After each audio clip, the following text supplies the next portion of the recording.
kufanya makazi zingine. Madanse zetu, par exemple sisi badada tuko na madanse zimoya zenye tunacheza na bulungu. Maake pale bajuku yetu batatu wanatuambia hivi, ile dance unapasha jifunza jinsi ya kupepula, soit kupepula maragi, bia kupepula mihindi, bia mutama bia vile. Ndio mama danse zetu tuko na madanse za vile. Tuko na madanse za kufagia. Mepa ile danse na kuambia we musika shikaze kwe nafagia, kwe nafazile makazi.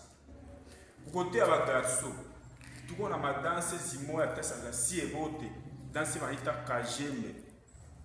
Ile danse ya kajembe yatufundisha kulima, ujue lima. Donc en bref, danse mudiho inatufundisha kufanya makazi. Mais aussi kufuatana bakubwa wetu konao magrupe banatufundisha gisi ya kujikomporte mu societe, gisi ya kujikomporte fasi yote.